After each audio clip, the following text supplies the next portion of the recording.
Comienza la votación.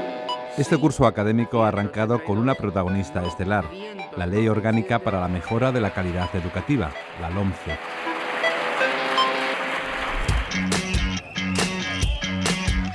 No es un secreto que la ley, promulgada por el ministro José Ignacio Wert, ha recabado un rechazo unánime en el seno de la comunidad educativa.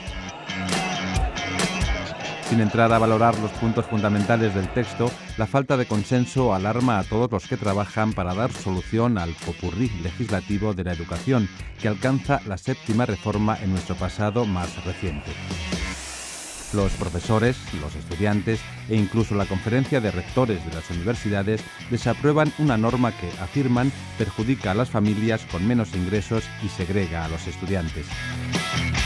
Es verdad que Wert ha tenido el mérito de unir a toda la comunidad educativa en su contra, algo que históricamente no era demasiado habitual, que incluso los rectores, muchos de ellos conservadores, estén oponiendo a las políticas que vienen del Ministerio, demuestra hasta qué punto la reforma educativa lo que está planteando es un cambio de modelo que afecta a un derecho constitucional básico como es el derecho a la educación.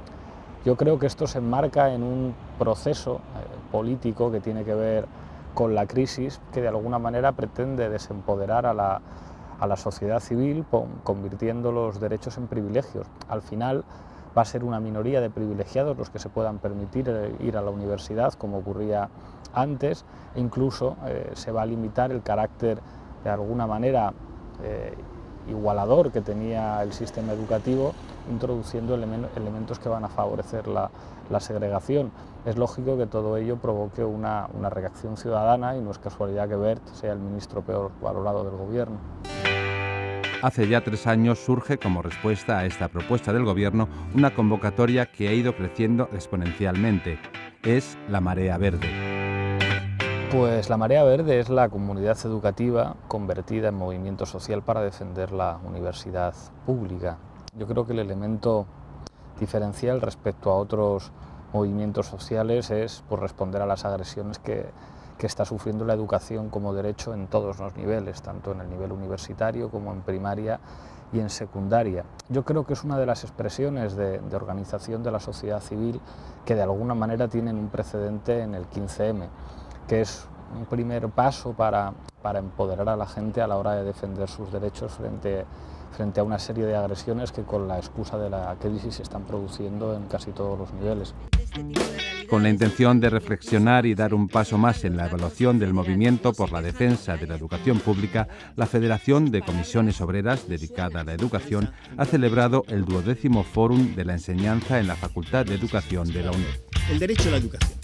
Fue el rector de la Universidad Nacional de Educación a Distancia, Alejandro Tiana, en calidad de catedrático de Política y Legislación Educativa, quien abrió la serie de charlas con un certero apunte en torno al derecho a la educación y al concepto de la igualdad de oportunidades.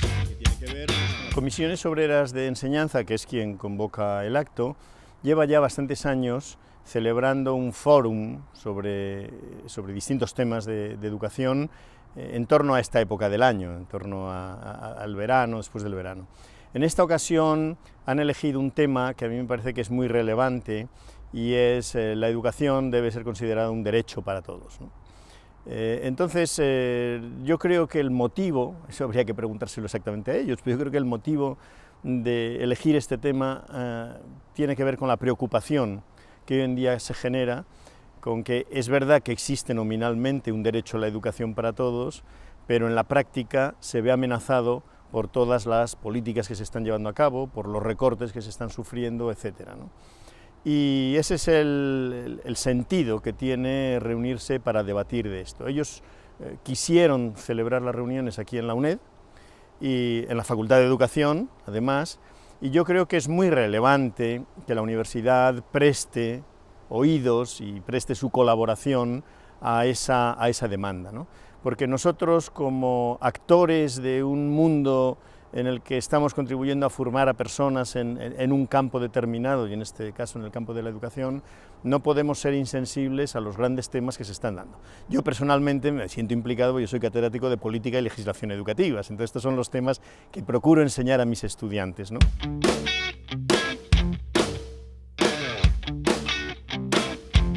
Todos los que trabajamos en el ámbito educativo tenemos la responsabilidad de colaborar para que todas las personas puedan desarrollar sus capacidades educativas tanto como puedan.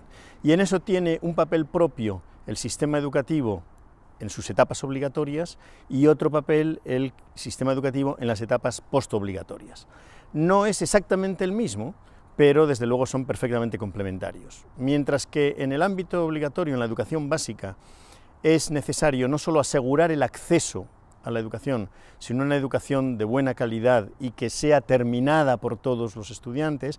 En el ámbito postobligatorio y desde luego en el ámbito universitario es que hagamos realidad el principio de igualdad de oportunidades, que todos tengan la oportunidad de formarse y de llegar tan lejos como puedan, ¿no? El segundo día de conferencias acogió al mediático Pablo Iglesias, habitual colaborador de los medios de comunicación, profesor de la Universidad Complutense y experto en Derecho y Política. Su charla reclamó el despertar de un país adormilado por el discurso oficial, amedrentado por la angustia económica y sumiso a los designios de un gobierno irresponsable. He podido decir también que la eliminación de la famosa asignatura de educación para la ciudadanía, que a mí, ya ves tú, no me parece gran cosa, pero tiene narices que vengan los defensores de la catequesis a decir que educación para la ciudadanía adoctrinaba, que incluso el Consejo de Estado, presidido por alguien tan poco sospechoso de ultraizquierdismo como el señor Beccaria, decía que esto era una barbaridad.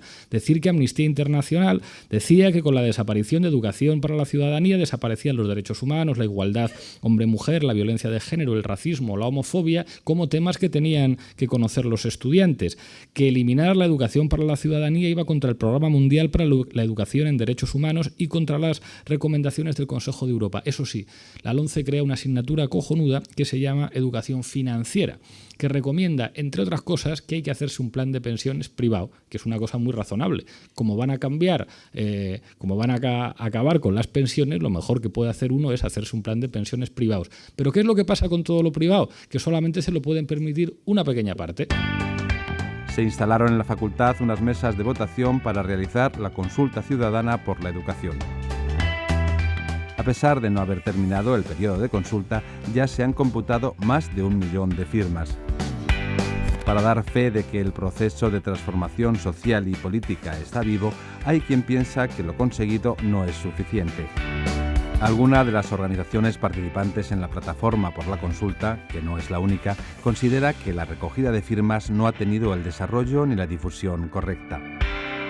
Tanto esta cuestión como otras se discutieron en la Asamblea de la Marea Verde organizada en la Sala Marcelino Camacho de la sede central de Comisiones Obreras.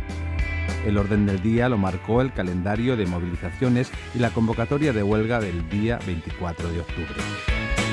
Numerosas agrupaciones y delegaciones dieron a conocer sus propuestas, entre ellas las de profesores de la zona Madrid Sureste y la Unión de Interinstitutos de Madrid.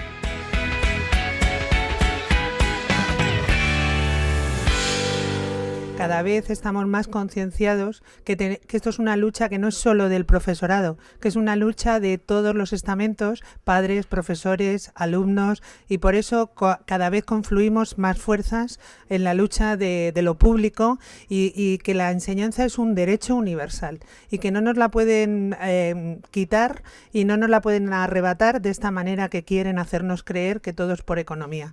No vale todo, por la economía no vale todo, y en enseñanza pública y pagada con fondos públicos mucho menos. Soy miembro de la Unión Interinstitutos de Madrid, que es una red de asociaciones y asambleas que surgió hace 2 años con la ola de recortes. Pues los estudiantes veíamos que teníamos que organizarnos también. Cuando se empezó a crear la Marea Verde, pues digamos, también un movimiento dentro de los estudiantes de enseñanzas medias. Y también estamos dentro de la red de estudiantes en movimiento, que es una organización que engloba tanto organizaciones de enseñanzas medias como de universidad, que no tienen ningún tipo de jerarquía, sino que se organiza de forma horizontal.